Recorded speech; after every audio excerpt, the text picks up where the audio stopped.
खबर शामिल करते हैं कराची से, जहां पर थाना कोरंगी ज़मान टाउन पुलिस की बड़ी कार्रवाई। घरेलू इस्तेमाल और खाने पीने की एक्सपायर अशिया की तारीख तब्दील करके फरोख्त करने वाले 2 मुलजिमान को गिरफ्तार कर लिया गया है। गिरफ्तार मुलजिमान से भारी मिकदार में मुजरे सेहत लाखों रुपए मालिक की खाने पीने की एक्सपायर अशिया और मुख्तलिफ इकसाम की प्रोडक्ट्स भी बरामद की गई हैं। मजीद तफसीलात जान लेते हैं। कोरंगी में मौजूद हैं हमारे सिटी रिपोर्टर जावेद महमूद अराई से। जी जावेद, क्या अपडेट है आपके पास, आगाह कीजिएगा। जी बिल्कुल, थाना Zaman town SHO sub inspector Iftikhar Ahmed Rahi का कहना है, पुलिस ने खुफिया इत्तला पर कार्रवाई करते हुए मुलजिमान इरफान वल्द शफी और रफी वल्द शफी को गिरफ्तार किया है।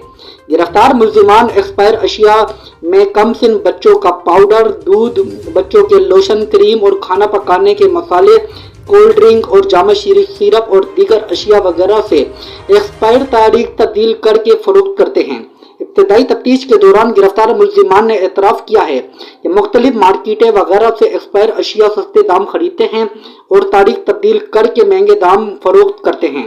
गिरफ्तार मुलजिमान के खिलाफ मुकदमा दर्ज करके महकमा सिंध फूड अथॉरिटी के सुपुर्द कर दिया गया है। रिपोर्ट कैमरामैन टीम के साथ Javed Mahmood Rahi, city reporter SNI news Karachi.